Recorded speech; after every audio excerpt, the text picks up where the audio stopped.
348 दर्शकगण, श्रोतागण, भाई और बहनों, मातृशक्ति को नमन। चैनल 24+ न्यूज के खास, विशेष, मनमोहक, चित्त समाधि देने वाला, अच्छे संस्कार देने वाला, अच्छा इंसान बनाने वाला और वैश्वीकरण की बात करने वाला, सर्वधर्म संभाव की बात करने वाला, धर्म दर्शन की बात करने वाला और गुणों के बारे में परिचय कराने वाला पुनरुत्थान कार्यक्रम में आपका हार्दिक स्वागत है, अभिनंदन है, सत्कार है। पुनरुत्थान एक ऐसा कार्यक्रम है जिसमें प्रतिदिन नए नए शोध परक विषय रखे जाते हैं। हर विषय में सागर की तरह गहराई होती है, समुद्र की तरह ऊंचाई होती है, यानी हर विषय को सांगोपांग बनाया जाता है, मल्टी डायमेंशनल बनाया जाता है और हर दृष्टि से वो परखा जाता है। इसी क्रम में आज का एक भाग्य और पुरुषार्थ से जुड़ा हुआ बहुत बड़ा विषय लेकर के हम आपके सामने प्रस्तुत हो रहे हैं। आज का विषय है पुरुषार्थ बिना भाग्य नहीं। भाई और दर्शकगण, श्रोतागण, बहुत ही सुंदर विषय है। इसके ऊपर घंटों घंटों पर चर्चा की जा सकती है। भाग्य के बिना पुरुषार्थ नहीं, या यूं कहें कि पुरुषार्थ के बिना भाग्य नहीं, यानी भाग्य और पुरुषार्थ एक सिक्के के दो पहलू हैं, वो कॉम्प्लीमेंट्री है। दोनों को एक दूसरे से अलग नहीं किया जा सकता, दोनों एक ही है, दोनों का ट्रांसफॉर्मेशन होता है। हमारी भारतीय संस्कृति का नियम है कि बिना कारण के कोई भी कार्य नहीं होता है। इस सृष्टि में कोई भी घटना घटित होती है, उसके पीछे कोई न कोई कारण अवश्य होता है। वो कारण की वजह से घटती है और जो घटना घटती है वो कार्य बन जाता है। इसी तरीके से पुरुषार्थ कभी कारण होता है और भाग्य कार्य बन जाता है। भाग्य जो है कारण होता है और पुरुषार्थ कार्य बन जाता है। इन दोनों का आपस के अंदर ट्रांसफॉर्मेशन होता है, बदलाव होता है, इनके अंदर परिवर्तन होता है। कैसे होता है इसकी सांगोपांग हम व्याख्या करेंगे। भाई और बहनों, दर्शकगण, श्रोतागण, आज जो कुछ हम खा रहे हैं, अच्छा या बुरा खा रहे हैं, खाने का अर्थ यह है कि एंजॉय कर रहे हैं। आज हम सब सुख सुविधाएं एंजॉय कर रहे हैं। घर है, बंगला है, गाड़ी है, अच्छी संतान है, अच्छी धन संपत्ति, अच्छा बिजनेस है, स्वास्थ्य अच्छा है, सातों ही सुख है। ऐसा 7 सुख क्या होते हैं? पहला सुख निरोगी काया, दूसरा सुख घर में माया, तीसरा सुख पुत्र आज्ञाकारी, चौथा सुख स्त्री आज्ञाकारी, 5 है घर में बासा, 6ठा राज में बासा और 7वां है कि समाज में बासा। यानी ये 7 ही सुख जो हमें प्राप्त होते हैं ये भाग्य से प्राप्त होते हैं। और भाग्य क्या होता है कि हमने पूर्व जन्म के अंदर कोई न कोई अच्छे कार्य किए हैं, जब हमारा अच्छा भाग्य बना है। अगर पाप करते हैं, पापकारी प्रवृत्ति करते हैं, किसी को दुख देते हैं, हिंसा है, झूठ है, चोरी है, बदमाशी है, छल है, कपट है, राग है, द्वेष है, ईर्ष्या है, मत्सर है, ये कार्य अगर हम करते हैं या करके आए हैं पूर्व जन्म के अंदर, तो हमें पाप की जिंदगी मिलती है। नरक गति मिल सकती है, तिर्यंज गति मिल सकती है, या मनुष्य गति मिले तो लूला हो जाएगा, लंगड़ा हो जाएगा, अंधा हो जाएगा, किडनी का मरीज हो जाएगा, ब्रेन हेमरेज में चला जाएगा, कोमा में चला जाएगा, बहुत गरीबी होगी, घर में कलह होगी, लड़ाई होगा, झगड़ा होगा, टंटा होगा। तो ये हमारा जो है दुर्भाग्य कहलाता है। और अच्छी प्रवृत्ति करके आए हैं, ये हमारा सौभाग्य या भाग्य कहलाता है। तो और आज हम जो कार्य करेंगे इस जन्म के अंदर, जैसी एक्टिविटी करेंगे, एक्टिविटी के 3 साधन है, मन, वचन और काया। मन के 2 काम है। मन क्या करता है कि जो हमारी इंद्रियां बाहर की ओर जाती है, तो इंद्रियां बाहर से जो है विषय लेती है। स्पर्शन, रसन, घ्राण, चक्षु, श्रोत्राणी, इंद्रियाणी, ये 5 इंद्रियां हैं जो इस पूरे कॉस्मोस से, चराचर जगत से अपना विषय लेकर के और उसके बाद में मन को दे देती है। मन एक मैनेजर का काम करता, मन उसमें योजना बनाता और उसको योजना बना करके वो आगे बुद्धि को दे देता है। दूसरा मन का काम क्या है कि ये भूतकाल में चला जाता है तो स्मृति करता है, और वर्तमान में रहता है तो सारा चिंतन करता है, और भविष्य में चला जाता है तो कल्पना की उड़ान के अंदर उड़ने लग जाता है। ये मन का काम है। और वचन का काम बोलना, मैं आपको बोल के प्रवचन दे रहा हूँ, सत्संग की जाती है, पढ़ाया जाता है, कोई भी इंस्ट्रक्शन दिए जाते हैं, कोई भी कार्य किया जाता है, और पॉलिटिकल कार्य किए जाते हैं, ऑफिस के कार्य किए, सभी तरह के जो कार्य की जो हमारी भाषा है, ये बोलचाल की भाषा, इसके माध्यम से कार्य किए जाते हैं। और तीसरा माध्यम शरीर होता है। कोई भी व्यक्ति शरीर के बिना तो काम कर ही नहीं सकता है। शरीर से वो ट्रेवलिंग करता है, शरीर वो खड्डा खोदता है, शरीर से वो भोजन बनाता है, शरीर से वो व्यापार करता है, शरीर से वह राजनीति करता है। इसलिए मन वचन काया है, these are the 3 tools of doing any activity. Without these 3 tools no activities can be done. तो इसीलिए इन तीनों के माध्यम से जो हम प्रवृत्ति करते हैं, प्रवृत्ति 2 तरह की होती है। देखिए, हमारी भारतीय संस्कृति के अंदर 3 शब्द आते हैं, वृत्ति, प्रवृत्ति और प्रकृति। वृत्ति का अर्थ होता है कोई कार्य करना, जैसे कि मैं लिख रहा हूं, ये वृत्ति है। और प्रवृत्ति क्या है? बार बार लिखा जाता है तो हैंडराइटिंग सुंदर होती है और विषय हृदयंगम हो जाता है, उसको आसानी से बोला जा सकता है, प्रस्तुत किया जा सकता है, ये होगी प्रवृत्ति। और उसके बाद के अंदर रोज रोज लिखते रहे, हमेशा 10 दिन 15 दिन 20 दिन जो है वह प्रकृति बन जाती है, व्यक्ति की लिखने की प्रकृति हो जाती है, वो लेखक बन जाता है। और इसी तरीके से जो भाषण देता है वो वक्ता बन जाता है, और लीडरशिप करता है वो लीडर बन जाता है, और प्रवचन देता है वो संत सन्यासी बन जाता है। इस प्रकार से ये प्रवृत्ति होती है, मन वचन काया से जैसा प्रवृत्ति की जाती है। अब यह है कि प्रवृत्ति 2 तरह की होती है, एक तो होती सत और असत। सत प्रकृति क्या है कि हम परोपकार करें, किसी को दुख न दें, हमारे कार्य से हमारे साथियों को, हमारे परिवार को, हमारे समाज को, प्राणी मात्र को आनंद मिले, सुख मिले, वह तो हमारी सत प्रवृत्ति। और हमारी ऐसी प्रवृत्ति है जिसके द्वारा किसी को दुख हो, जैसे किसी को मारना, मुंह से ताना बोलना, उसके बाद में किसी का पैसा हड़प लेना, और किसी के घर में जाकर के और उस घर के अंदर दादा बन के बैठ जाना, लोगों को घर से बाहर निकाल देना, किसी का पैसा उधार लेकर के वापस नहीं लौटाना, किसी की जो चीज परचेज करके ये कहा जाए मैं 5 दिन में पैसा लौटा दूंगा, पैसा न देना, ये असत प्रवृत्ति है। झूठ बोलना, ये सारी असत पापकारी प्रवृत्तियां हैं। तो ये दोनों तरह की प्रवृत्ति करने में मानव खुला है। तो जैसी हम सत और असत प्रवृत्ति करते हैं वो हमारा पुरुषार्थ है, वो प्रवृत्ति हमारा पुरुषार्थ है, और उससे हमारा सौभाग्य और दुर्भाग्य बनता है, जो कि आने वाले कल यानी आने वाले जन्म के अंदर उसका हम परिणाम भुगतेंगे। As you sow you will reap is the basic fundamental of our Indian culture. जैसा बोओगे वैसा पाओगे। अगर अच्छा बीज बोओगे तो अच्छा फल मिलेगा, जैसी करनी वैसी भरनी। इसीलिए जैसी आपने प्रवृत्ति की है उसके रिजल्ट्स उसको कर्म बीज कहा जाता है, उसको भाव कहा जाता है। और जैसा कर्म बीज होता है वैसा कर्म जो है वो भाव होता है, वैसा आने वाले समय के अंदर जो हमारा भाग्य मिलता है वो कर्म फल कहलाता है या कर्म परिणाम कहलाता है। इसीलिए भाइयों और बहनों, दर्शकगण, श्रोतागण, अगर आपको सुख आज मिल रहा है, इसका मतलब कि आप अच्छा कार्य पीछे करके आए हो, अच्छा पुरुषार्थ किया है, और उसके अंदर धीरज चाहिए। जो आपने पुरुषार्थ अर्जन किया है वह अगर आप इस जन्म में पुरुषार्थ करोगे तो भी वो रिजल्ट मिलेगा, ना करोगे तो भी रिजल्ट मिलेगा, क्योंकि वो तो अर्जित हो चुका है। समय आने पर उसका उदय होता है, समय आने पर वो ऑटोमेटिकली मिलता है। लेकिन हमको पता नहीं है कि वो कैसा मिलेगा, कब मिलेगा। अपनी संतुष्टि के लिए हम पुरुषार्थ करते हैं, और मूल जो हम पुरुषार्थ करते हैं ये चेन है। वो पुरुषार्थ से अगले जन्म के अंदर फिर हमारे को वैसा रिजल्ट मिलता है, वैसा हमको कर्म फल मिलता है, कर्म बीज बनता है। तो भाई और बहनों, दर्शकगण, श्रोतागण, पुरुषार्थ बिना भाग्य नहीं बनता है। अगर आप पुरुषार्थ नहीं करोगे, सोते रहोगे और सारा दिन टाइम वेस्ट करोगे तो आपका भाग्य कुछ नहीं, 0/0 होगा, नील बनेगा।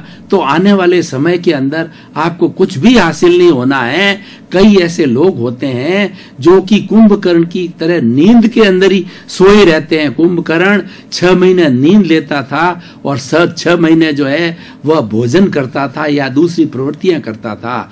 तो इसीलिए जो आदमी कुछ भी नहीं करते हैं उनको आने वाले समय के अंदर कुछ भी नहीं मिलता है।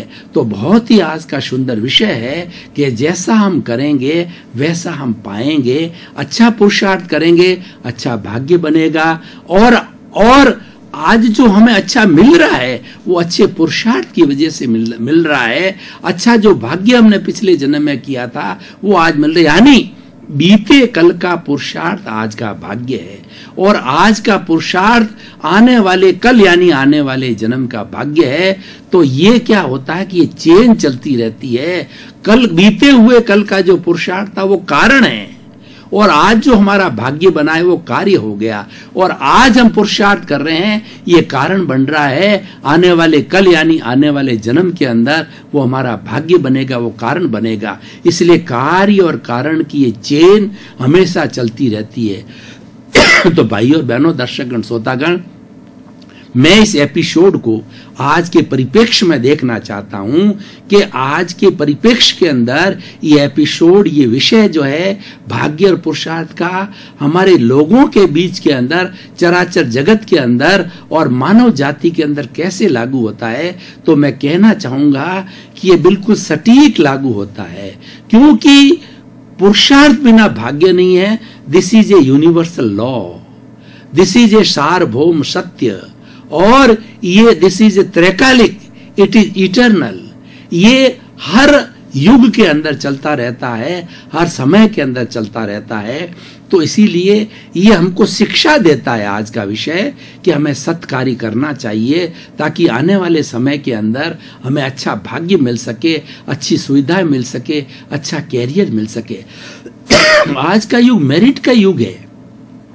सभी लोग मेरिट में आना चाहते हैं और मेरिट में आने के बाद ही अच्छा कैरियर प्रारंभ होता है। खासकर जो यंगस्टर्स लोग होते हैं वो कैरियर के बारे में बहुत चिंता करते हैं। और बच्चे लोग जब 10th के अंदर जनरल पढ़ाई करके 11th में आते हैं तो विषय चूज कर लेते हैं। साइंस मैथमेटिक्स है, साइंस बायोलॉजी है कि कॉमर्स है या आर्ट्स है, ये स्कूल के अंदर विषय सेलेक्ट किए जाते हैं और सेलेक्ट करके 11th के आकर के वो अपने भाग्य के बारे के अंदर लग जाते हैं, अपने मेरिट में लग जाते हैं, अपने पुरुषार्थ में लग जाते हैं। कोई IIT की ट्राई करता है, कोई मेडिकल की करता है, कोई NLU की ट्राई करता है, कोई MBA की करता है, कोई CA की करता है, जैसा जैसे अपना अपना विषय होता है।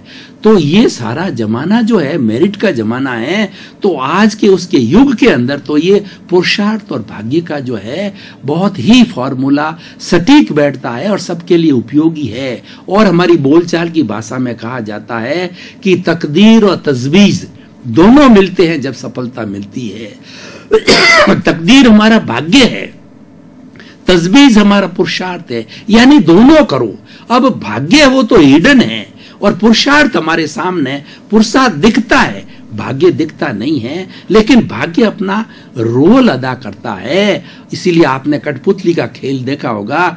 तो कठपुतली तो नाचती है लेकिन वो जीवित प्राणी नहीं है। उसको नचाने वाला जो है वो डोरा है जो किसी व्यक्ति के हाथ में है, वो उसको नचा रहा है।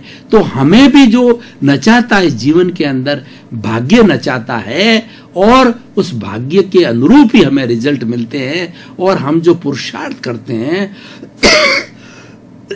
वो हमारे अगले भाग्य के निर्धारण के लिए हम पुरुषार्थ करते हैं।